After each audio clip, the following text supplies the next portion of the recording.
ഈ അടുത്തായി നമ്മൾ കണ്ടുവരുന്ന ഈ പുതിയ സ്മാർട്ട് ഫോണിലെ ബാറ്ററി ടെക്നോളജി കാരണം സ്മാർട്ട് ഫോണുകളുടെ സൈസ് ചെറുതായി വരികയും എന്നാൽ ബാറ്ററി കപ്പാസിറ്റി വളരെയധികം വലുതായി വരുന്നുണ്ട്. സോ എന്താണ് ഈ പുതിയ സ്മാർട്ട് ഫോൺ ബാറ്ററി ടെക്നോളജി? മറ്റന്നാൾ ലോഞ്ച് ചെയ്യാൻ പോകുന്ന ഓപ്പോ ഫൈൻഡ് X8 സീരീസ്, അതേപോലെ വിവോ 200 സീരീസ്, ഇവരിലെല്ലാം ഉപയോഗിച്ചിരിക്കുന്നത് പുതിയ സിലിക്കൺ കാർബൺ ബാറ്ററിയാണ്. ആൻഡ് ഈ ഒരു ട്രെൻഡ് കണ്ടിന്യൂ ചെയ്യും. ഇനി വരുന്ന എല്ലാ ഫ്ലാഗ്ഷിപ്പ് ഫോണുകളിലും സിലിക്കൺ കാർബൺ ബാറ്ററീസ് ആയിരിക്കും.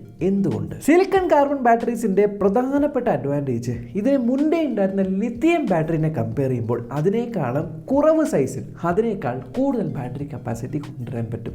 എങ്ങനെ? സത്യം പറഞ്ഞാൽ കഴിഞ്ഞ 30 വർഷത്തിന് ശേഷം ഒരു വലിയ ബാറ്ററിയിലെ ബ്രേക്ക് ത്രൂ എന്ന് പറയുന്നത് ഈ സിലിക്കൺ കാർബൺ ബാറ്ററിയാണ്. പക്ഷെ പല ആൾക്കാരും തെറ്റിദ്ധാരണ സിലിക്കൺ കാർബൺ ബാറ്ററി എന്ന് പറയുന്നത് ലിത്തിയം ബാറ്ററി അല്ല എന്നാണ്. But that is wrong. Silicon carbon battery lithium ബാറ്ററീസും തമ്മിൽ അത്ര വലിയ വ്യത്യാസമൊന്നുമില്ല. നമ്മൾക്കറിയാം, ഒരു ബാറ്ററിയിൽ 2 ടെർമിനൽസ് ഉണ്ട്. ഒരു പോസിറ്റീവ് ടെർമിനൽ ഉണ്ടാവും, ഒരു നെഗറ്റീവ് ടെർമിനൽ ഉണ്ടാവും. നമ്മൾ അതിനെ കാത്തോഡ്, ആനോഡ് എന്ന് വിളിക്കുന്നു. ഈ സിലിക്കൺ കാർബൺ ബാറ്ററിയിൽ ഉപയോഗിച്ചിരിക്കുന്ന കാത്തോഡ് ആക്ച്വലി ലിഥിയം തന്നെയാണ്. വ്യത്യാസം വന്നിരിക്കുന്നത് ആനോഡിലാണ്.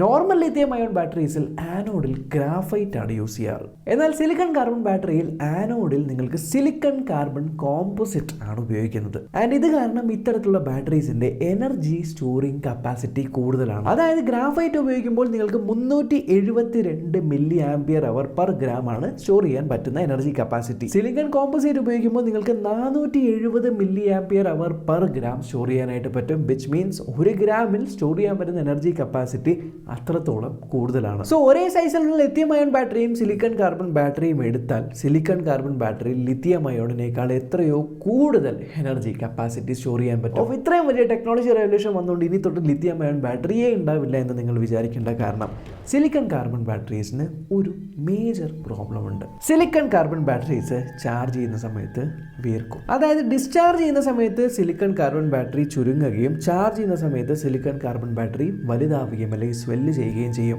പക്ഷേ ഈ ഒരു പ്രവണത നമ്മൾ ലിഥിയം അയോൺ ബാറ്ററികളിൽ കാണാറില്ല. അതുകൊണ്ട് തന്നെ ലോങ് റണ്ണിൽ വളരെയധികം കാലയളവിൽ സിലിക്കൺ കാർബൺ ബാറ്ററീസ് എത്രത്തോളം കപ്പാസിറ്റി ഹോൾഡ് ചെയ്യും എന്നുള്ള കാര്യത്തിൽ ഇപ്പോഴും സംശയമാണ്. പക്ഷേ ഒരു കാര്യം ഉറപ്പാണ്, ലിഥിയം അയോൺ ബാറ്ററിനേക്കാളും പെട്ടെന്ന് സിലിക്കൺ കാർബൺ ബാറ്ററീസ് ഡീഗ്രേഡ് ചെയ്യും.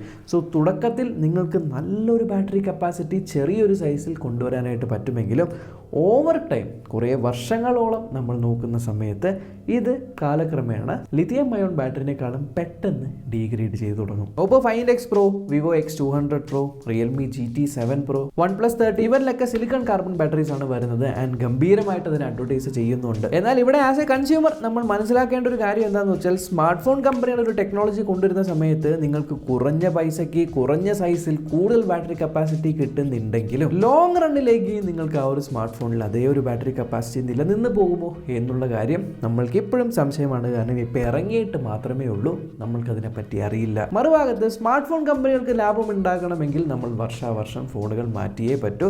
ആൻഡ് ചിലപ്പോൾ സിലിക്കൺ കാർബൺ ബാറ്ററീസ് ഇങ്ങനെ നമ്മളെ കൊണ്ട് ബാറ്ററി പെട്ടെന്ന് ഡീഗ്രേഡായി ഫോൺ മാറ്റിപ്പിക്കാനുള്ള ഒരു രീതിയിലേക്ക് നമ്മുടെ സ്മാർട്ട് ഫോൺസിനെ കൊണ്ടുവരാൻ സാധ്യതയുണ്ട്. സോ അത്രയേ ഉള്ളൂ ഒരു വീഡിയോ. കൂടുതൽ ഇതേപോലെ ഇൻഫോർമേറ്റീവ് വീഡിയോസിനായിട്ട് ചാനൽ ചെക്ക് ചെയ്യാനും ഇതുവരെ സബ്സ്ക്രൈബ് ചെയ്തില്ലെങ്കിൽ സബ്സ്ക്രൈബ് ചെയ്യുന്നതോടെ ക്ലിക്ക് ചെയ്ത് ഓൾ നോട്ടിഫിക്കേഷൻ ചെയ്യാൻ മറക്കണ്ട. നമ്മൾക്ക് ഇനി അടുത്ത വീഡിയോ കാണാം. ബൈ.